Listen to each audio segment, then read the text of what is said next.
CPM-ന്റെ കേന്ദ്ര കമ്മിറ്റി റിപ്പോർട്ടിന്മേല് സംസ്ഥാന സമിതി യോഗത്തിന് 2 ദിവസമായിട്ട് ചർച്ച നടക്കുന്നുണ്ട്. ഇതിനിടയിലാണ് ഈ കള്ളൻ വിജയനും കടലിരമ്പവും ഒക്കെ കയറി വരുന്നത്. അപ്പൊ അതിന്റെ ഭാഗമായിട്ട് ഇപ്പോൾ ഈ സംസ്ഥാന സമിതിയിൽ തന്നെ ഗോവിന്ദനും പിണറായി വിജയനും എതിരെ വലിയ രൂക്ഷമായിട്ടുള്ള വിമർശനങ്ങൾ ഉയരുമെന്നൊക്കെയാണ് പറയുന്നത്. ഇതിനിടയിലേക്കാണ് ഈ ഒരു വിവാദവും കൂടി വരുന്നത്. അപ്പൊ പൊതുവെ പറയപ്പെടുന്നത് എം സ്വരാജിനും ഒക്കെ എതിരെ വലിയ രീതിയിലുള്ള വിചാരണ ഉണ്ടാകുമെന്ന് പറയുന്നുണ്ട്. അങ്ങനെയുള്ള വിചാരണ ഉണ്ടാവുകയാണോ ചെയ്യുക, അതോ പിണറായി വിജയന്റെയും MK ഗോവിന്ദൻ മാഷിന്റെയും ഒക്കെ കാര്യങ്ങളിലേക്ക് പോവുകയാണോ ചെയ്യുക? ഞാൻ മനസ്സിലാക്കുന്നത് സംസ്ഥാന കമ്മിറ്റി തയ്യാറാക്കി കേന്ദ്ര കമ്മിറ്റിക്ക് കൊടുത്ത റിപ്പോർട്ടിൽ വലിയ തിരുത്തലുകൾ കേന്ദ്ര കമ്മിറ്റി വരുത്തിയിട്ടുണ്ട് എന്നാണ് ഇപ്പൊ കിട്ടുന്ന റിപ്പോർട്ട്. അതിൽ പ്രധാനമായും വെള്ളാപ്പള്ളി നടേശന്റെ വിഷയങ്ങൾ, അതുപോലെ യോഗി ആദിത്യനാഥിന്റെ സന്ദേശം വായിച്ചത്, കണ്ണൂരിലെ പാർട്ടി സ്ഥാനാർത്ഥികളെ നിശ്ചയിച്ചതുമായി ബന്ധപ്പെട്ട വിഷയങ്ങൾ കേരള പൊതുസമൂഹത്തിൽ ഒരുപാട് ചർച്ച ചെയ്ത കാര്യങ്ങളാണ്. ഇപ്പോൾ ഗോവിന്ദന്റെ ഭാര്യ സ്ഥാനാർത്ഥിയായതും ശൈലജ ടീച്ചറെ പേരാവൂർക്ക് വിട്ടതും ഒക്കെ വലിയ ചർച്ചയായതാണ്. അപ്പൊ അത്തരം ചർച്ചകൾ സംസ്ഥാന കമ്മിറ്റിയിൽ ഉണ്ടാകാൻ സാധ്യതയുണ്ട്. കാരണം എന്താ വെച്ചാൽ ഇത് കേന്ദ്ര കമ്മിറ്റിയുടെ കറക്ഷൻസ് സംസ്ഥാന കമ്മിറ്റിയിൽ വരും. ഇനി സംസ്ഥാന കമ്മിറ്റി വിശാലമായ സംസ്ഥാന കമ്മിറ്റി വിളിക്കാൻ പോകുന്നു എന്നൊക്കെയാണ് പറയുന്നത് അടുത്താണ്. ആ ഘട്ടത്തിൽ തീർച്ചയായും ഈ കള്ളൻ വിജയൻ വളരെ പ്രധാനപ്പെട്ട ഒരു ഇടപെടലാണ്. ഇപ്പൊ എം സ്വരാജാണ് പത്രത്തിന്റെ ചുമതലയുള്ളത്. പുത്തലത്ത് ദിനേശനാണ് ഇതിന്റെ പാർട്ടിയുടെ ഒരു താത്വികാചാര്യൻ എന്ന് പറയാവുന്ന എഴുതുന്നതാണ്. ഈ രണ്ടു പേർക്കുമെതിരെ നടപടി വരാനുള്ള സാധ്യത ചെറുതായിട്ടെങ്കിലും ഉണ്ട്. പക്ഷേ സാധ്യതയുണ്ടെങ്കിലും ശക്തമായൊരു നടപടി ഉണ്ടാവില്ല. ഉണ്ടായാൽ അത് വലിയ തോതിൽ തിരിച്ചടിക്കും എന്ന് ഇവർക്കറിയാം. VS അനുസ്മരണത്തിന്റെ സമയത്ത് മുൻ മന്ത്രിയും കേന്ദ്ര കമ്മിറ്റി അംഗവുമായി തോമസ് ഐസക്കിന്റെ പ്രസംഗം എല്ലാവരും ശ്രദ്ധിച്ചിരിക്കും. അത് വളരെ ഒരു ഒരു എന്താ പറയുക, ഒരു ഇൻഡയറക്റ്റ് പരോക്ഷമായ വിമർശനമാണ്. VS ഉണ്ടായിരുന്ന കാലത്ത് സമുദായ നേതാക്കന്മാർ ആരും പാർട്ടിയുടെ മുമ്പിൽ വന്ന് വീമ്പിളക്കിയിരുന്നില്ല എന്ന് പറഞ്ഞാൽ വെള്ളാപ്പള്ളി നടേശൻ നിരങ്ങി പാർട്ടി. വെള്ളാപ്പള്ളി നടേശന്റെ നിരക്കമാണ് വലിയ തോതിൽ ന്യൂനപക്ഷങ്ങളെ അവരുടെ വിശ്വാസം തകർത്തത്. ന്യൂനപക്ഷം മാത്രമല്ല, മതേതരമായി ചിന്തിക്കുന്ന ആളുകളുടെ വിശ്വാസം ഇടതുമുന്നണിയിൽ തകർക്കുന്നതിൽ വെള്ളാപ്പള്ളി നടേശന്റെ ബന്ധം വളരെ നിർണായകമായിരുന്നു എന്നൊരു തർക്കമില്ല. അതുപോലെ യോഗി ആദിത്യനാഥ് വന്നതടക്കമുള്ള കാര്യം. അപ്പൊ ആ അർത്ഥത്തിൽ ഒരു വേർതിരിവ് പാർട്ടിയുടെ അകത്തുണ്ടാകുന്നു എന്നൊരു തോന്നൽ പൊതുവെ ഉണ്ട്. പിണറായി വിജയൻ MV ഗോവിന്ദന് നിൽക്കുന്നതിനെതിരായി വലിയൊരു വിഭാഗം ആളുകൾ, കാരണം അവർക്ക് ഇനി ജനങ്ങളുടെ മുഖത്ത് നോക്കണമല്ലോ. ഇപ്പൊ പിണറായി വിജയനെ പ്രതിപക്ഷ നേതാവായും ഇനി മുഖമായും MV ഗോവിന്ദനെ പാർട്ടി സെക്രട്ടറിയായും നാട്ടിലെ ജനങ്ങളുടെ അടുത്തേക്ക് ഇനി ചെല്ലാൻ പറ്റില്ല. ഇവര് ബാക്കി എന്തൊക്കെ പറഞ്ഞാലും ചെല്ലാൻ പറ്റില്ല. അങ്ങനെ ചെല്ലണമെങ്കിൽ അതിലൊരു മാറ്റം വരണം എന്ന് വിചാരിക്കുന്ന എന്ന രീതിയിൽ ചിന്തിക്കുന്ന വലിയൊരു സെക്ഷൻ CPM സംസ്ഥാന കമ്മിറ്റിയിലും CPM-ന്റെ സാധാരണ അണികളിലും ഉണ്ട്. സാധാരണ അണികൾ പോലും പഴയതുപോലെ പിണറായി വിജയനെ ന്യായീകരിക്കാൻ വരുന്നില്ല. കാരണം ഇപ്പൊ പിണറായി വിജയന്റെ മകളുടെ അന്നുണ്ടായ സംഭവം, ആ പാവങ്ങളൊക്കെ ഇപ്പൊ ജയിലിലാണ്. അവർക്ക് ജാമ്യം പോലും നിഷേധിച്ചിരിക്കുക. 25 പേരിൽ ഒരാളൊക്കെ ജാമ്യം കിട്ടിയിട്ടുള്ളൂ. അത് തെറ്റായി കിട്ടിയത് എന്ന് പറഞ്ഞാൽ ഇപ്പോഴും കുറെ ആളുകൾ പാവങ്ങൾ ജയിലിലാണ്. ഇനി ഒരു കാരണവശാലും വീണയ്ക്കെതിരെ വീണെ അറസ്റ്റ് ചെയ്താലും ആരും ഒന്നും മിണ്ടാമുള്ള. കാരണം പിണറായി വിജയനെ അറസ്റ്റ് ചെയ്താൽ പോലും ഇനി വലിയ ശബ്ദം ഉണ്ടാവുമെന്ന് എനിക്ക് സംശയമുണ്ട്. കാരണം ആളുകൾക്ക്, ജനങ്ങളെ സംബന്ധിച്ചിടത്തോളം ആ അർത്ഥത്തിൽ വലിയ തോതിൽ ഒരു ഒറ്റപ്പെടൽ അവിടെ ഉണ്ടാകുന്നു എന്നൊരു തോന്നൽ പിണറായി വിജയന്റെ ഭാഗത്തുനിന്ന് ഉണ്ടായിട്ടുണ്ട്. ആ സമയത്താണ് കള്ളൻ വിജയൻ രംഗത്ത് വരുന്നത്. യഥാർത്ഥത്തിൽ ഇപ്പൊ ഞാൻ ആലോചിക്കുന്നത്, ദേശാഭിമാനി വാരാന്ത്യ പതിപ്പിൽ ആ കള്ളൻ വിജയൻ വന്ന് ആരും വായിക്കാതെ പോയെങ്കിൽ ആരും അറിയ പോലുമില്ല. വാരാന്ത്യ പതിപ്പിൽ അത് വന്നു. VS-ന്റെ പതിപ്പായതുകൊണ്ടും കടലിരമ്പം പോലെയുള്ള സംഗതി ആയതുകൊണ്ടും ആളുകൾ അത് കുറച്ചുപേര് അതൊക്കെ വായിക്കും. അത് കഴിഞ്ഞാൽ അത് പോവും, ആരും ശ്രദ്ധിക്കില്ല. കള്ളൻ വിജയൻ തലക്കെട്ട് ഇപ്പോൾ കേരളം മുഴുവൻ കള്ളൻ വിജയൻ എന്ന തലക്കെട്ട് ചർച്ച ചെയ്തു. അതിന് കാരണം ഒരുപക്ഷെ ഇത് നടത്തി വേറൊരു ഗൂഢാലോചനയാവാം. കള്ളൻ വിജയൻ പ്രസിദ്ധീകരിക്കാൻ തീരുമാനിച്ചതല്ല, പ്രസിദ്ധീകരിക്കും എന്ന് പറയുകയും അത് പ്രസിദ്ധീകരിക്കാതിരിക്കുകയും ചെയ്തു. അത് എഴുതിയ ആൾ TC രാജേഷ് സിന്ധു എന്ന് പറയുന്ന അദ്ദേഹം CPM-ന്റെ ഏറ്റവും കടുത്ത വക്താവാണ്. സോഷ്യൽ മീഡിയയിൽ CPM-ന് വേണ്ടി എന്തും ചെയ്യാൻ തയ്യാറായിട്ടുള്ള ആളാണ്. പക്ഷെ അദ്ദേഹത്തിന് അത് പബ്ലിക്കായി ഇടേണ്ടി വന്നു. ഞാൻ ദേശാഭിമാനിക്ക് കൊടുത്ത സാധനമാണ്, എനിക്ക് തെറ്റുപറ്റി എന്ന് പറഞ്ഞിട്ടാണ്. എന്റെ ഹെഡിങ്ങിൽ എനിക്ക് തെറ്റുപറ്റി എന്നാണ് അദ്ദേഹം പറഞ്ഞത്. എങ്കിൽ പോലും ദേശാഭിമാനി അതില്ല. അത് കൊടുത്തതാണ്, പ്രസിദ്ധീകരിക്കാൻ തീരുമാനിച്ചതാണ്, അത് അച്ചടിച്ചു എന്നും കൂടിയാണ് പറയണത്, നമുക്കറിയില്ല. അച്ചടിച്ചു, പിന്നെ സാങ്കേതിക കാരണം പറഞ്ഞ് മാറ്റിവെച്ചു.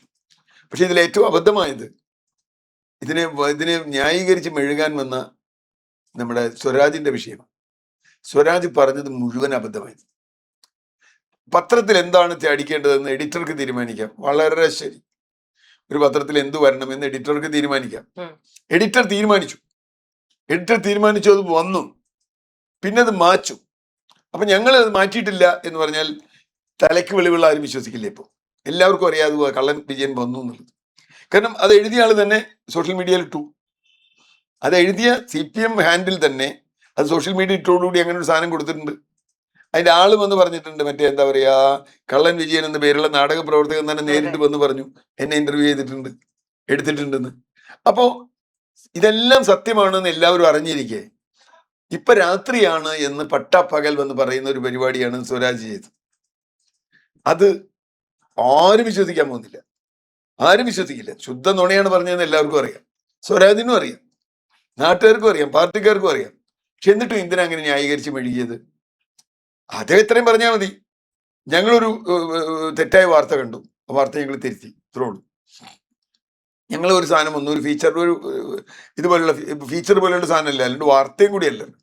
ഒരാൾ എഴുതിയൊരു ഫീച്ചർ വന്നു, ഞങ്ങളത് വേണമെന്ന് ആദ്യം തീരുമാനിച്ചു, പിന്നെ വേണ്ടാന്ന് തീരുമാനിച്ചു എന്ന് പറഞ്ഞിരുന്നെങ്കിൽ ഇതിനേക്കാൾ സത്യസന്ധത ഉണ്ടാകുമായിരുന്നു.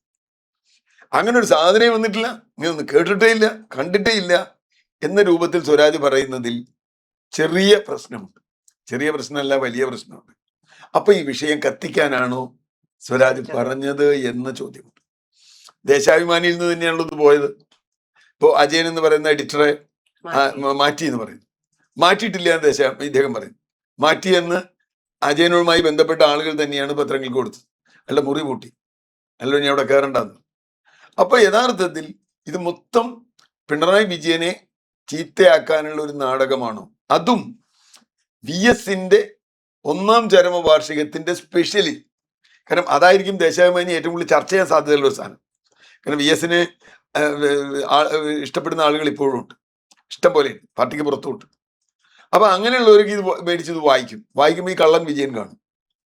അപ്പോ ഇത് അങ്ങനെ പബ്ലിസിറ്റി ആക്കിയതാണോ, സ്വരാജും പുത്തലത്ത് ദിനേശനും കൂടി ഇത് പബ്ലിസിറ്റി ആക്കിയതാണോ എന്ന് ആരെങ്കിലും ചോദിച്ചാൽ അല്ലാന്ന് പറയാൻ പറ്റില്ല. കാരണം ഈ കഴിഞ്ഞ തെരഞ്ഞെടുപ്പിൽ ഇപ്പൊ സ്വരാജിനെ ഞാൻ അങ്ങനെ ന്യായീകരിക്കുന്നില്ല.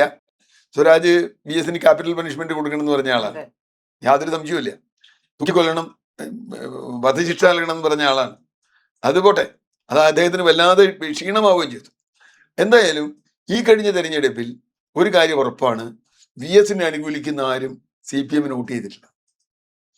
VSനെ ബഹുമാനിക്കുന്ന വലിയൊരു സംഘം എന്ന് പറഞ്ഞാൽ ഈ പാർട്ടിയിലെ പോക്ക് ശരിയല്ല എന്ന് തീരുമാനിച്ച സംഘം ആരും തന്നെ വോട്ട് ചെയ്തിട്ടില്ല. അങ്ങനെയാണ് പയ്യന്നൂരും തളിപ്പറമ്പിലും അമ്പലപ്പുഴയൊക്കെ വോട്ട് പോയത്. അപ്പോ VS എന്ന വികാരം പിണറായിയുടെ കൗണ്ടറാണ് എന്ന് ആളുകൾ ധരിച്ചുവെങ്കിൽ അത് തെറ്റു പറയാൻ പറ്റില്ല. പിണറായി പോണമെന്ന് ആഗ്രഹിക്കുന്നവർ VS ശരിയായിരുന്നു എന്ന് പറയുന്നവരാണ്. അവിടെയാണ് പ്രശ്നം. പിണറായി വിജയൻ മറ്റേ VS അനുസ്മരണത്തിൽ പ്രസംഗിച്ചതൊക്കെ പരമാവധിയാണ്. കാരണം എന്താ വെച്ചാൽ ഇപ്പോ അദ്ദേഹം തന്നെയാണ് കടലും ബക്കറ്റും ഒക്കെ പറഞ്ഞത്. അതിന് VS പറഞ്ഞ മറുപടിയും വളരെ പ്രസിദ്ധമാണ്. ഗോർബച്ചോവുമാർ വന്നാൽ കടലും വരണ്ടു പോകും എന്നാണ്. ഇപ്പൊ കടൽ വരണ്ടു പോകുന്ന സ്ഥിതിയിലേക്ക് പാർട്ടി എത്തി എന്നാണ് അതിനർത്ഥം. കടൽ പോലെ ഇരുന്ന CPM ബംഗാളിൽ പോലെ ഇവിടെ വരണ്ടു പോകുമോ എന്ന ഭയമുള്ള ആത്മാർത്ഥതയുള്ള പ്രവർത്തകർ അതിനകത്തുണ്ട്. പക്ഷെ അവരുടെ ഒരു പ്രശ്നം, പാർട്ടി തോറ്റു കഴിയുമ്പോൾ ഇവരൊക്കെ എതിർക്കുകയും പാർട്ടി ജയിച്ചിരുന്നുവെങ്കിൽ ഇവരൊക്കെ പിണറായി വിജയനെ വീണ്ടും ന്യായീകരിക്കുകയും ചെയ്യും. തെരഞ്ഞെടുപ്പ് രാഷ്ട്രീയം അവിടെയാണ് ഇതിലൊരു പ്രശ്നമുള്ളത്. കാരണം ഇവരൊന്നും പറയുന്നതിന് എന്തെങ്കിലും ആത്മാർത്ഥ ആരെങ്കിലും എടുക്കൂല. സ്വരാജ് VSനെ പൊക്കി പറഞ്ഞാൽ ആരും അത് മൈൻഡ് ചെയ്യില്ല. അല്ലെങ്കിൽ പുത്തലത്ത് ദിനേശൻ പറഞ്ഞാൽ അത് ഏൽക്കില്ല ആളുകൾക്കിടയിൽ. കാരണം എന്താ വെച്ചാൽ ഇവരൊക്കെ VSനെതിരായി അതിശക്തമായി VS ഭരിച്ചിരുന്ന കാലത്തും പ്രതിപക്ഷ നേതാവായിരുന്ന കാലത്തും VSന് ചതിക്കുഴികൾ ഒരുക്കിയിരുന്ന ആളുകളാണ്. VSന്റെ രാഷ്ട്രീയത്തെ 100% നിഷേധിച്ച ആളുകളാണ്. ഇവിടെ ഇവരൊക്കെ VSനെ ഒരു വ്യക്തിയായിട്ടാണ് കാണുന്നത്. ഞാൻ VSനെ ഒരു വ്യക്തിയായി കാണുന്ന ആളല്ല, ജനങ്ങളും അങ്ങനെയല്ല കാണുന്നത്. VS ഒരു ആശയത്തിന്റെ റെപ്രസെന്റേറ്റീവ് ആയിരുന്നു. കേരളത്തിലെ ഇടതുപക്ഷം എന്നാൽ എന്താകണം, അത് ജനപക്ഷമാകണം, സ്ത്രീപക്ഷമാകണം, പ്രകൃതിയുടെ പക്ഷമാകണം, കൊള്ളക്കാർക്കെതിരായിരിക്കണം, വർഗീയവാദികൾക്കെതിരായി നിൽക്കണം, ജാതി സംഘടനകളുടെ ആധിപത്യത്തെ എതിർക്കണം, മണ്ണ് സംരക്ഷിക്കണം എന്നൊക്കെ പറയുന്ന ഒരു പക്ഷമാണ് വി എസിന്റെ പക്ഷം. ആ പക്ഷത്ത് പാർട്ടിക്ക് നിൽക്കാൻ കഴിഞ്ഞില്ല, ഇപ്പോഴും കഴിയുന്നില്ല. ഓരോ കാര്യത്തിലും യോഗി ആദിത്യനാഥിന്റെ സന്ദേശം വി എസ് ഉണ്ടായിരുന്നെങ്കിൽ വായിക്കുമായിരുന്നില്ല. വി എസ് അപ്പൊ അവിടെ നിന്ന് ഇറങ്ങിപ്പോയെങ്കിലും ചെയ്യും. ആ വേദിയിൽ വി എസ് ആണ് ഇരുന്നെങ്കിൽ വി എസ് ആ വേദിയിൽ നിന്ന് ഇറങ്ങിപ്പോവും, നമുക്കൊരു സംശയമില്ല. അദ്ദേഹം ഇറങ്ങിപ്പോയിട്ടുണ്ട് മുമ്പ്. വെള്ളാപ്പള്ളി നടേശന്റെ പൊറാട്ട് നാടകങ്ങൾ വി എസ് ഉണ്ടായിരുന്നെങ്കിൽ സമ്മതിക്കുമായിരുന്നില്ല. നടേശ എന്ന് വിളിച്ച് വെള്ളാപ്പള്ളിക്ക് മറുപടി പറഞ്ഞിട്ടുള്ള ആളാണ്. കുടുങ്ങും നടേശ എന്നാണ് വി എസ് പറഞ്ഞത്. നിന്നെ കുടുക്കും, അതാണ്.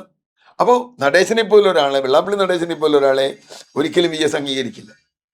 യോഗി ആദിത്യനാഥിന്റെ സമ്മേളനം വായിക്കില്ല. അയ്യപ്പ സംഗമം നടത്താൻ പറ്റില്ല. ഈ പറഞ്ഞ പോലെ ശബരിമലയിൽ സ്വർണ്ണക്കൊള്ള നടന്നിട്ടുണ്ടെങ്കിൽ അവരെ പണ്ട് മാണിയെ പറ്റി പറഞ്ഞിട്ടുണ്ട്. അത് കൊള്ളക്കാരൻ എന്ന് മാണിയെ പറ്റി പറഞ്ഞിട്ടുണ്ട്. അപ്പൊ മാണിയെ പറ്റി പറഞ്ഞിട്ട് ആ കൊള്ളക്കാരൻ എന്ന് പറഞ്ഞിട്ട് മാണിയുടെ മകൻ ഇവിടെ കൂടിയിരിക്കുന്നു. മാത്രമല്ല അതിനേക്കാൾ വലിയ കൊള്ള ശബരിമലയിൽ നടക്കുന്നു. എന്നിട്ടും പാർട്ടി നിസ്സംഗമായി നോക്കി നിൽക്കുന്നു. പത്മകുമാറിനെ പോലെ ഒരാളെ കൂടെ നിർത്തുന്നു. ഞാൻ പറഞ്ഞു വന്നത്, വി എസ് എന്തു ആഗ്രഹിച്ചുവോ അതിന്റെ ഘടകവിരുദ്ധമായാണ് കുറെ കാലമായി പാർട്ടി പ്രവർത്തിക്കുന്നത് എന്ന് സാധാരണ മനുഷ്യർക്ക് ഒരു ബോധ്യമുണ്ട്. അതിന്റെ പ്രതീകങ്ങളാണ് പിണറായി വിജയനും ഗോവിന്ദനും. ഞാൻ പറയുന്നത്, ഈ നിന്ന ആളുകൾ മുഴുവൻ തോമസ് ഐസക്കും സ്വരാജും പുത്തലം ദിനേശനും ഒക്കെ പിണറായി സിന്ദാബാദ് എന്ന് വിളിച്ച ആളുകളാണ്. ഇത് നടത്തുമ്പോൾ ഒരു പ്രാവശ്യം പോലും ഇങ്ങനെയല്ല ചെയ്യേണ്ടതെന്ന് പറഞ്ഞിട്ടില്ല. വി എസ് അത് നടക്കുമ്പോൾ പറഞ്ഞു, തോറ്റപ്പോ പറയൽ. വി എസ് ജയിക്കുമ്പോഴും തോൽക്കുമ്പോഴും തന്റെ നിലപാട് പറഞ്ഞിരുന്നു. അതാണ് കമ്മ്യൂണിസ്റ്റുകാർ. ആ ആർജവമില്ലാത്ത ആളുകൾ ഇപ്പോൾ ഞങ്ങൾ വി എസിന്റെ അതാണ് ഇതാണ് എന്നൊന്നും പറഞ്ഞു വന്നാൽ ആളുകൾ വിശ്വസിച്ചുകൊള്ളുന്നില്ല. അതുകൊണ്ട് പിണറായി വിജയൻ എം വി ഗോവിന്ദനുമെതിരായി ഇപ്പൊ പാർട്ടിയിൽ നടക്കുമെന്ന് പറയുന്ന പടയൊരുക്കം ദുർബലമായി പോകും. കാരണം അവർ ആശയപരമായ പടയൊരുക്കമല്ല നടത്തുന്നത്. ഈ ആശയങ്ങൾക്കൊക്കെ കൂടെ നിന്ന്, തെറ്റുകൾക്ക് മുഴുവൻ കൂടെ നിന്ന ആളുകൾ വീണ്ടും വന്ന് ഞങ്ങളിത് തെറ്റ് തിരുത്താൻ പോകുന്നു എന്ന് പറഞ്ഞാൽ ജനം വിശ്വസിക്കാൻ കുറച്ച് ബുദ്ധിമുട്ടുണ്ട്.